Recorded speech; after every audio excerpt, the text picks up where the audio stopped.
ഉത്തർപ്രദേശിൽ ഹാർദോയിൽ നിന്നാണ് മറ്റൊരു ഞെട്ടിക്കുന്ന വാർത്ത പുറത്തുവരുന്നത്. അവിഹിത ബന്ധം പുറത്തുവിടുമെന്ന് ഭീഷണിപ്പെടുത്തിയതിനെ തുടർന്ന് 45-കാരിയായ യുവതിയെ മധ്യവയസ്കൻ കൊലപ്പെടുത്തിയതാണ് അതിക്രൂരമായാണ്.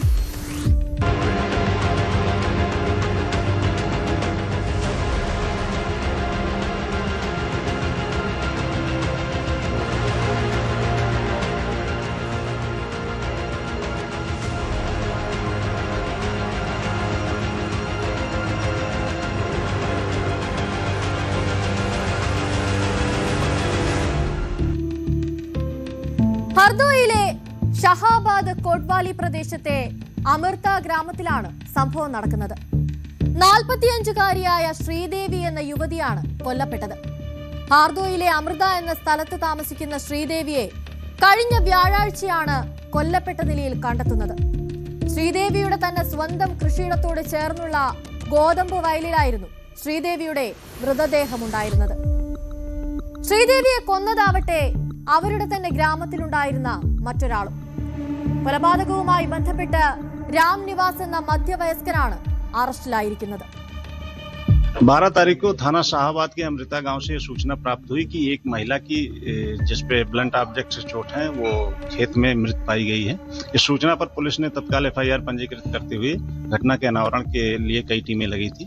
आज इस घटना का सफल अनावरण किया गया है, जिसमें गाँव के ही राम निवास को पुलिस द्वारा गिरफ्तार किया गया है।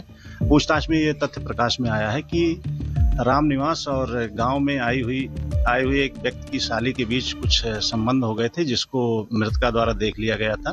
और मृतका इस बात को लेकर राम निवास को उलाहना दे रही थी कि मैं इसको आपके परिवार में आपके बीवी बच्चों को बताऊंगी। इस बात पर राम निवास क्षुब्ध हो गया और फावड़े से मृतका को मार के हत्या कर दी थी। राम निवास आज गिरफ्तार किए जा रहे हैं।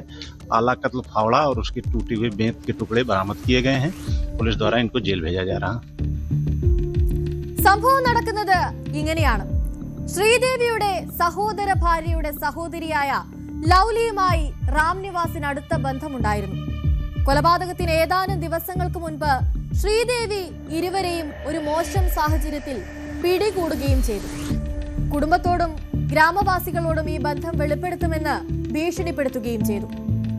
സംഭവ ദിവസം ശ്രീദേവി രാം നിവാസ് ജോലി ചെയ്യുന്ന സ്ഥലത്തിന് ഏതാനും അകലെയുള്ള തന്റെ വയലിൽ ഉള്ളി നടുകയായിരുന്നു. അവിടെ വെച്ചും ഈ കാര്യത്തെ ചൊല്ലി ഇരുവരും തമ്മിൽ തർക്കമുണ്ടായി.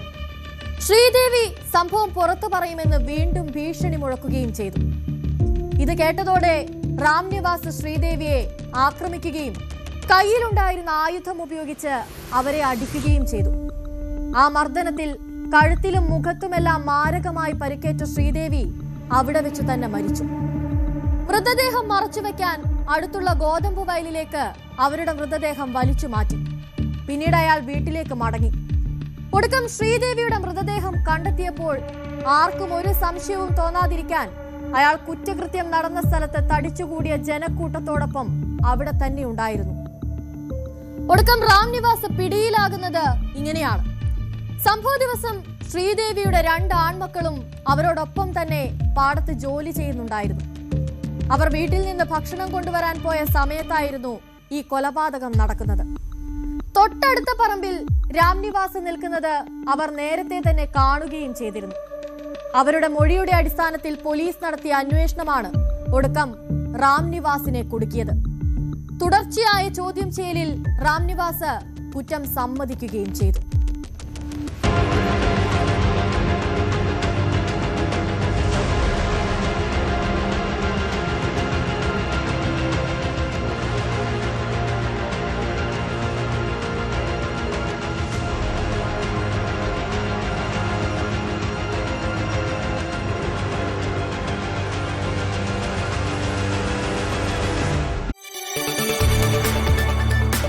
കൂടുതൽ വാർത്തകൾക്ക് News 18 Keralam YouTube channel subscribe ചെയ്യുക.